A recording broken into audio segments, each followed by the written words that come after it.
If you have money in the stock market right now, if you own a home, if you have a 401k or any retirement savings, then you need to understand this pattern because it has repeated itself for 100 years and it is about to happen again. The elite know it. Wall Street knows it. But they are counting on you not knowing it because when economic crises hit, when markets crash, when ordinary Americans lose everything, the wealthiest 1% do not just survive. They get exponentially richer, and they do it using the exact same playbook every single time. This is not a theory. This is not speculation.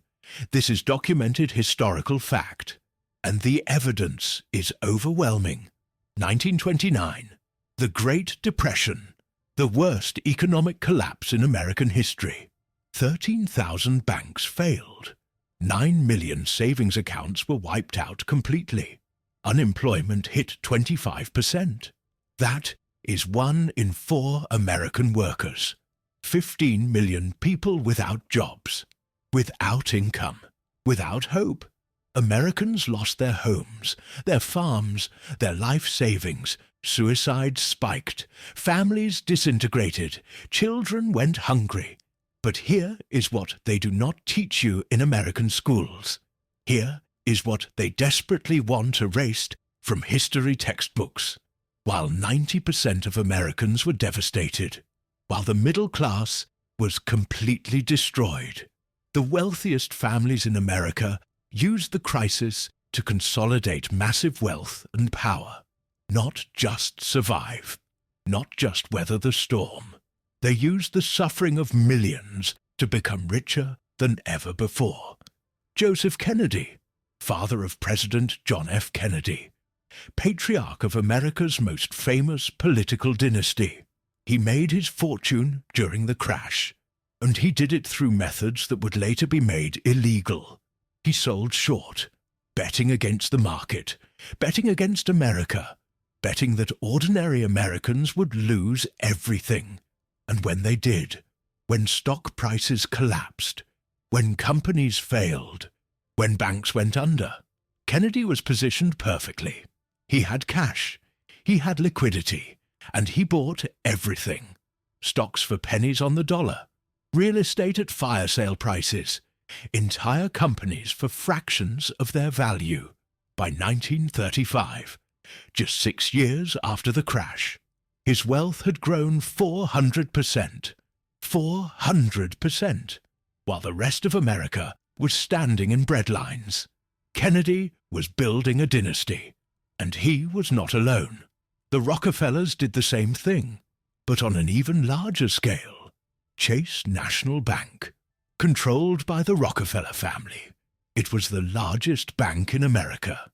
And when thousands of smaller banks failed, when Americans lost their life savings, Chase bought them up. They acquired failed banks across the country, in New York, in Chicago, in Pennsylvania, in California. Everywhere banks collapsed. Rockefeller money was there to buy, but they did not just buy banks. They bought real estate, factories, coal mines, steel mills, entire companies, all at prices that were 90% below their pre-crash values. The crisis did not destroy Rockefeller wealth. It concentrated it. It multiplied it. By 1940, the Rockefeller family controlled more wealth than ever before in their history. And that wealth came directly from the suffering of ordinary Americans. Here is the mechanism. Here is how it works. And you need to understand this because they are preparing to do it again right now. When markets crash, asset prices collapse, stocks fall 70, 80, 90%, real estate values plummet. Companies that were worth billions become worth millions overnight. But here is the key. Here is the secret. If you have cash, if you have liquidity when everyone else is desperate, when everyone else is being forced to sell, you can buy everything at massive discounts. You can acquire assets that will recover, that will appreciate. that will make you richer when the economy eventually rebounds. And the wealthiest families always have cash. Always. Because they move their money before the crash. They see it coming, or they help cause it. Then they wait. They let millions of Americans lose everything, and then they sweep in and buy. Joseph Kennedy was not just lucky. He was not just smart. He had insider information. He was connected to the most powerful people on Wall Street. He knew what was happening before it happened. He positioned himself, and when the crash came, he was ready. Andrew Mellon did the same thing. Andrew Mellon was Secretary of the Treasury. He served under 3 presidents: Harding, Coolidge, Hoover. He was one of the richest men in America, and he was literally in charge of the government's response to the economic crisis. The conflict of interest was staggering. Mellon was deciding government policy, while simultaneously buying up distressed assets for his own personal enrichment. He bought steel companies in Pennsylvania, coal mines in West Virginia, banks in Pittsburgh, all purchased during the Depression for fractions of their value, and he used his position in government, his access to information, his influence over policy, to maximize his personal profits. Did anyone stop him? Did anyone investigate? Did anyone prosecute? No, nothing happened, because the system was designed to protect him. The system was designed to protect the elite. And when the crisis ended, when the economy eventually recovered, Mellon was richer than ever, and the people he was supposed to serve, the American people, they had been devastated. Their wealth transferred directly into his pockets. This is not ancient history. This is not irrelevant, because the exact same pattern repeated in 2008, and it is about to repeat again. Wall Street insiders in 1929 had advanced knowledge. They manipulated markets. They created the conditions for the crash through reckless speculation. Margin buying was out of control. People were borrowing 90% of the money to buy stocks.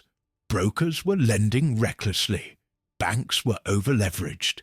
And the wealthiest investors, the ones on the inside, they knew it was unsustainable, so they started selling, quietly. Before the crash, they moved their money into cash, into bonds, into safe assets. And when the crash came, they were protected. But ordinary investors, the teachers, the factory workers, the small business owners who had put their savings into the market, they were wiped out, completely. $9 billion in wealth was erased in a single day. October 24th, 1929. Black Thursday. The worst single-day loss in American history at that time. But here is what they do not tell you. That $9 billion did not just disappear.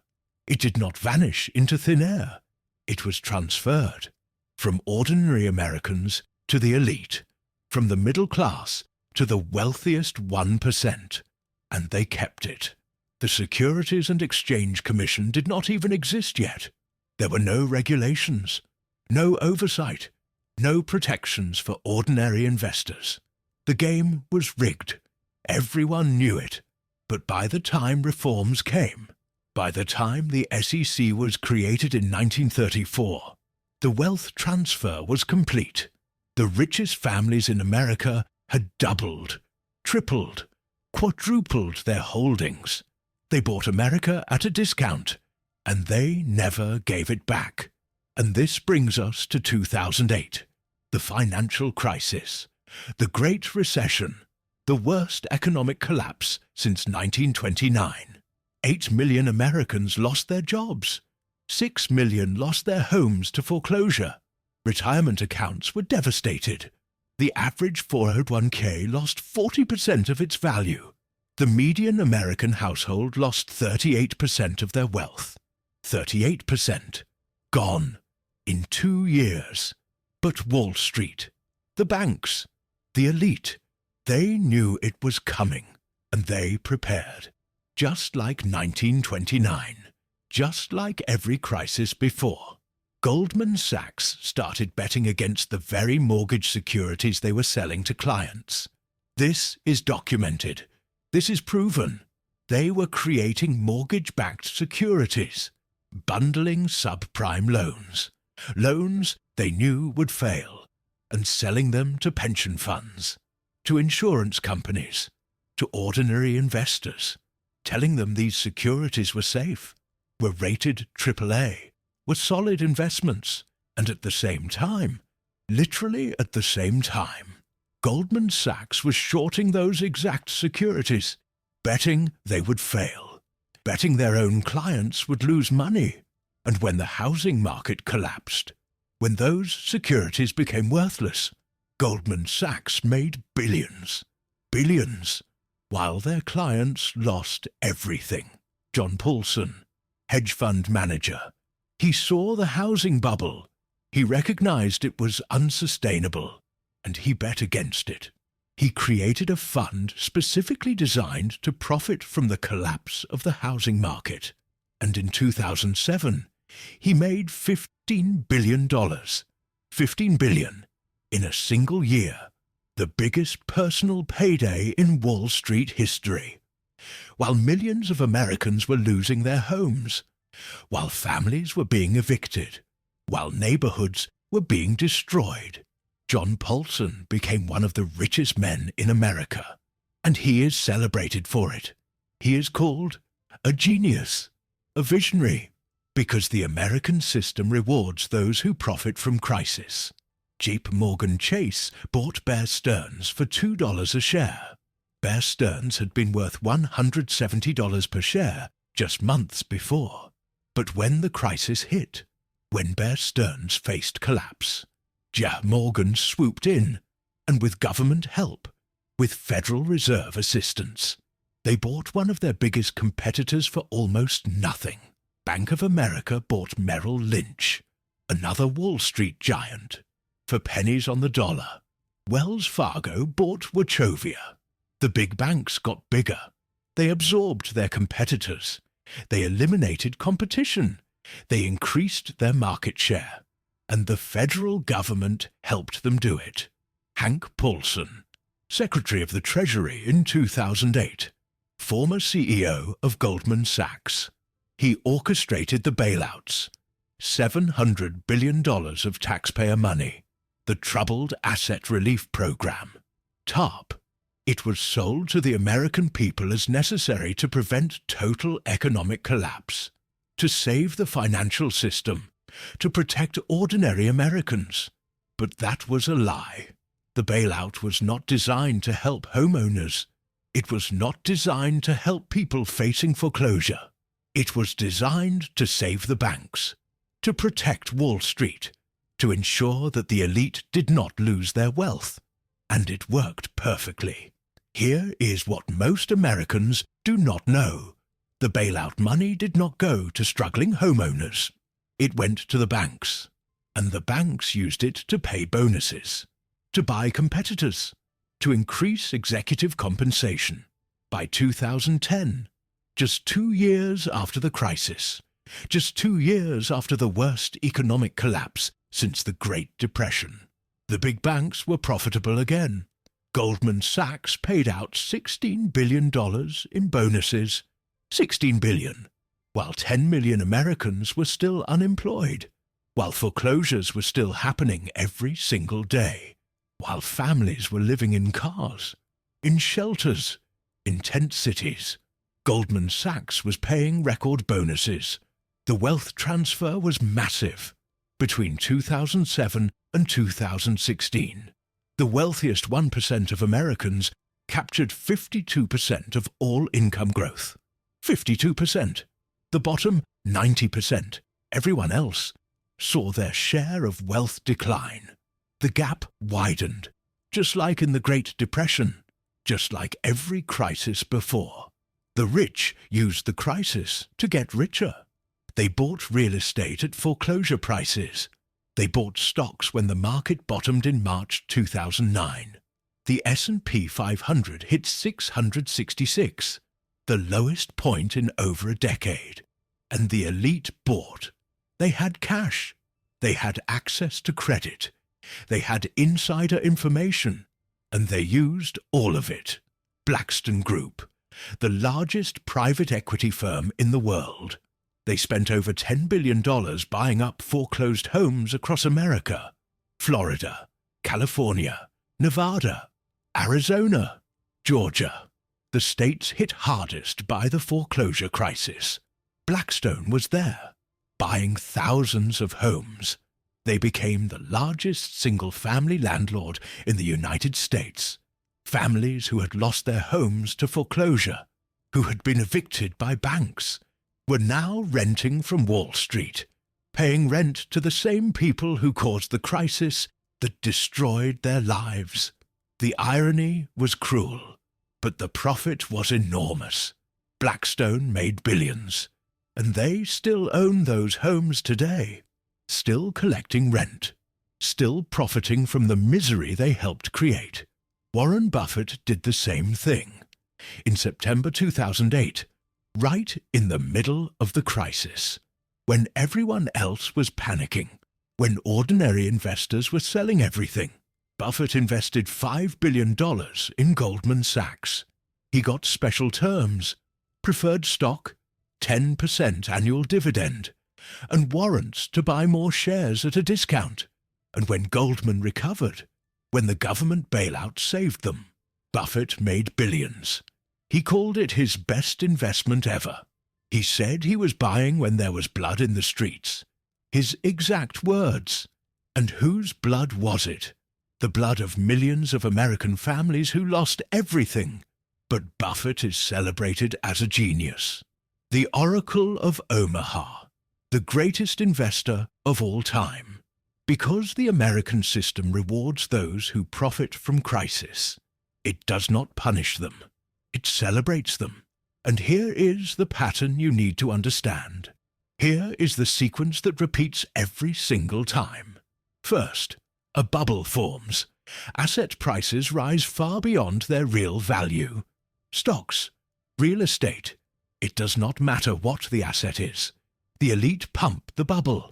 They profit from the rise. They encourage ordinary Americans to invest, to buy, to take on debt, to participate in the bubble. And millions do, because they see prices rising. They see their neighbors getting rich. They want in, and the elite sell to them at inflated prices near the top. Then the elite start to sell, quietly, before the crash. They move their money into cash, into safe assets, into treasury bonds, into gold. They know what is coming, sometimes because they see the data, sometimes because they cause it. Insider trading by corporate executives spikes before every crash. This is documented. This is measurable. They sell their own company stock before announcing bad news, before the market realizes the bubble is bursting, and they get out at the top with maximum profits. Then the bubble bursts, panic sets in, prices collapse, and ordinary Americans, the ones who bought at the top, who were encouraged to invest by Wall Street, by financial advisors, by the media, they panic. They sell at the bottom, desperate to salvage anything, desperate to stop the losses. And that is when the elite strike. That is when they buy everything. Stocks at massive discounts, real estate at foreclosure prices, entire companies at fractions of their value. They deploy their cash, the cash they moved to safety before the crash, and they buy America, piece by piece, and when the economy recovers, which it always does, they own more than ever. Their wealth has multiplied, and the gap between rich and poor has widened. This happened in 1893, the panic of 1893. J.P. Morgan consolidated banking power, bought railroads, bought steel companies, came out of the crisis controlling huge portions of American industry. It happened in 1907. The panic of 1907. Again JP Morgan. Again buying at the bottom. Again increasing his wealth and power. It happened in 1929. It happened in 2008. And it is about to happen again. Right now, in 2025. The warning signs are everywhere. And if you know what to look for, if you understand the pattern, you can see it coming. The stock market is at record highs. The S&P 500 is above 6,000. Valuations are extreme. Price-to-earnings ratios are at levels only seen twice before. Right before the dot-com crash in 2000, and right before the financial crisis in 2007. This is not normal. This is not sustainable. And the elite know it. Corporate debt is at record levels. Over $10 trillion. American companies have borrowed more money than ever before in history. And much of that borrowing was used not for productive investment, not for research and development, not for hiring workers, but for stock buybacks. Companies borrowed money at low interest rates and used it to buy their own stock, artificially inflating share prices, enriching executives, and creating the illusion of growth. But that debt still has to be paid back. And when interest rates rise, when revenues fall, many of these companies will face serious problems. Consumer debt is exploding. Credit card balances just hit $1.1 trillion, the highest ever. Americans are carrying more credit card debt than at any point in history. And delinquencies are rising. People are missing payments, defaulting. Student loan debt is $1.8 trillion. Auto loan debt is $1.6 trillion. Americans are more indebted than ever before. And when debt levels get this high, when household debt service ratios reach these levels, a crash becomes inevitable. Not possible, inevitable. And the elite know it. They are already preparing.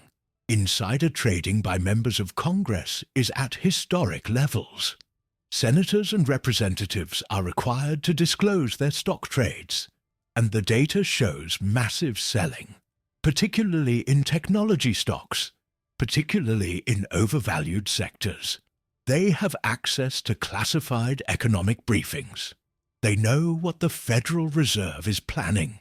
They know what the economic data really shows, and they are protecting themselves while telling you everything is fine.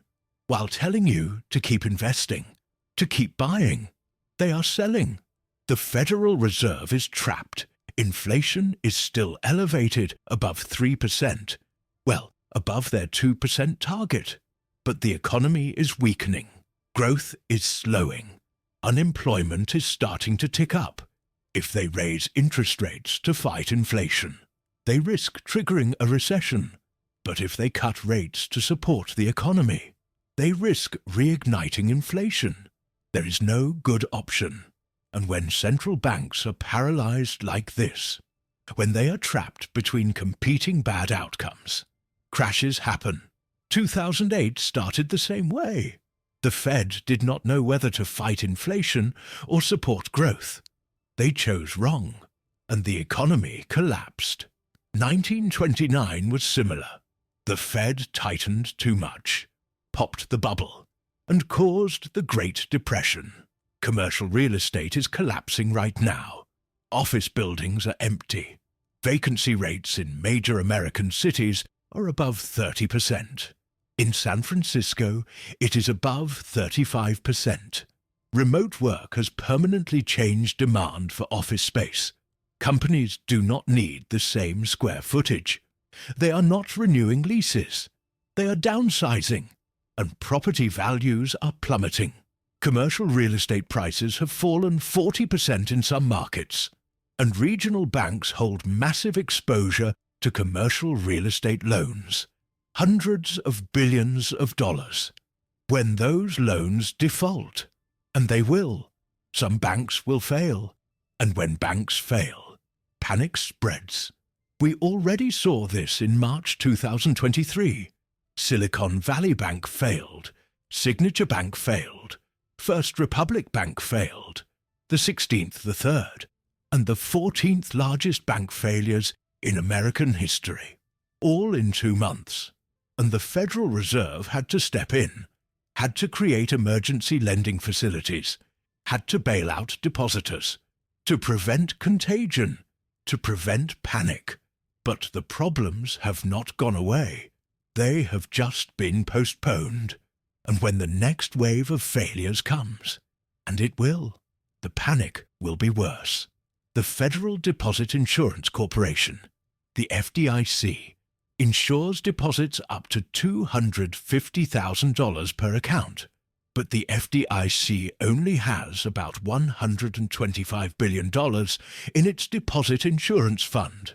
That sounds like a lot, but it is not, because there are over $10 trillion in insured deposits in American banks. The FDIC has enough money to cover about 1% of insured deposits. 1%. If multiple large banks fail simultaneously, if there is a real crisis, the FDIC does not have enough money. There would need to be another government bailout. And who benefits from bailouts? Not you. Wall Street, the big banks, the elite. They get rescued. You get austerity. You get spending cuts. You get higher taxes. You get reduced services, while they get saved.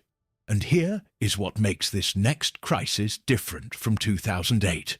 What makes it potentially worse? The wealth concentration is already more extreme than ever before.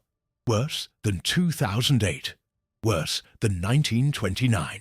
The top 1% of Americans now own 32% of all wealth in the country.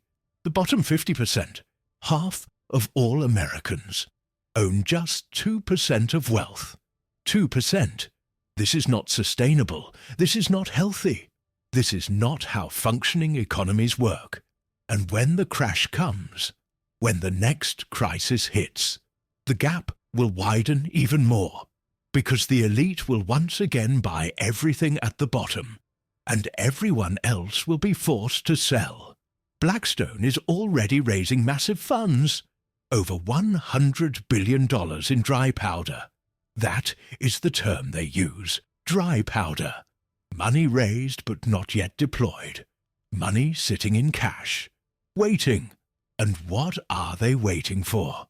A crash. They are not worried about a crash. They are hoping for one, because crashes are profit opportunities for them, catastrophes for you, windfalls for them. They will use that $100 billion to buy distressed assets, companies facing bankruptcy, real estate in foreclosure, infrastructure sold off by desperate municipalities, all at bargain prices. And when the economy recovers, they will own more of America than ever before. Apollo Global Management has $90 billion in dry powder. KKR has over $70 billion. Carlyle Group has $60 billion. Add it all up and the major private equity firms are sitting on nearly $300 billion in cash, just waiting. And when the crash comes, they will spend it all, buying America. Piece by piece, asset by asset. And who loses? Workers. Because private equity firms buy companies and cut costs. That means layoffs. That means benefit reductions. That means wage cuts. Homeowners lose. Because private equity firms buy foreclosed properties and convert them to rentals, reducing home ownership, increasing rents. Small business owners lose, because they cannot compete with private equity-backed companies. Retirees lose, because their pensions and retirement accounts are invested in the assets that crash. Everyone who does not have cash, everyone who is not positioned to buy at the bottom, loses. And American universities will do the same thing. Harvard has a $53 billion endowment. Yale has $41 billion. Princeton has $34 billion. Stanford has 36 billion. MIT has 27 billion.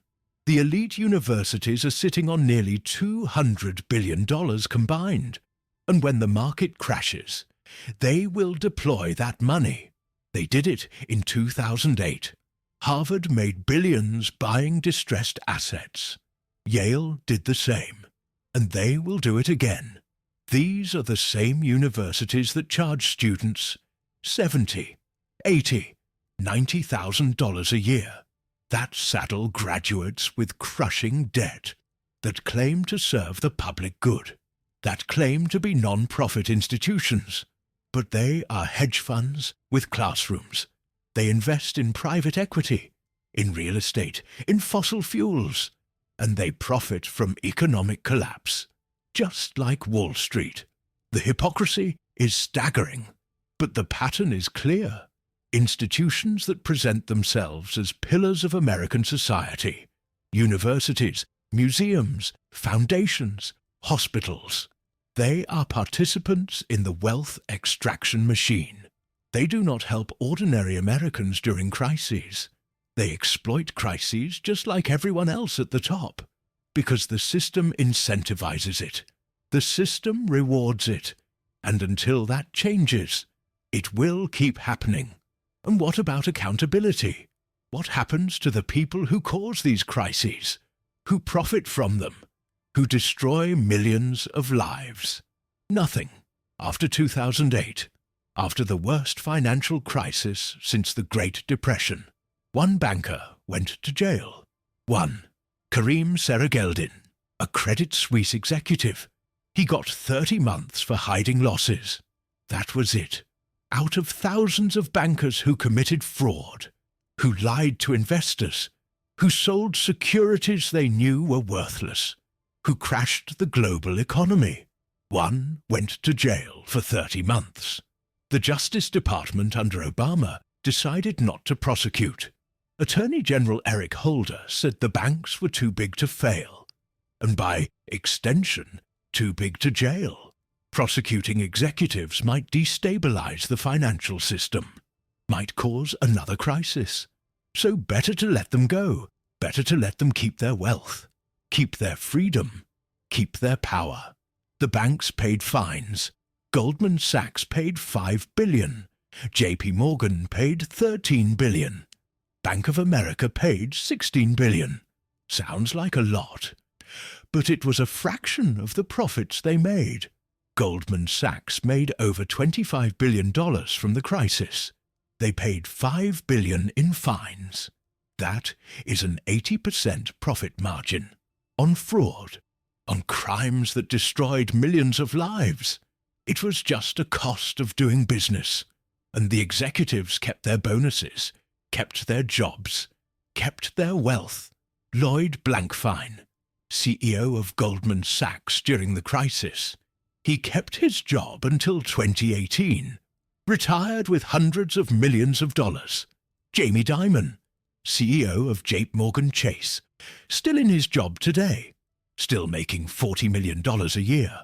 Brian Moynihan, CEO of Bank of America, still there, still rich, still powerful, no consequences, because the system protects the elite, always.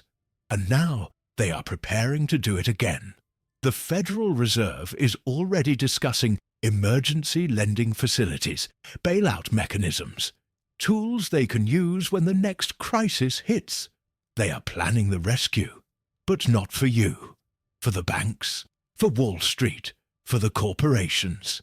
And you will be told it is necessary to stabilize the system, to prevent collapse, to protect the economy. But the real reason is to protect elite wealth, to ensure that when the crisis hits, the big players survive and get bigger, while you lose your job, your savings, your home, again. So what can you do? First, understand the pattern. Recognize that economic crises are not random. They are not acts of God. They are not unavoidable. They are predictable. They follow patterns. And they are exploited by those with wealth and power.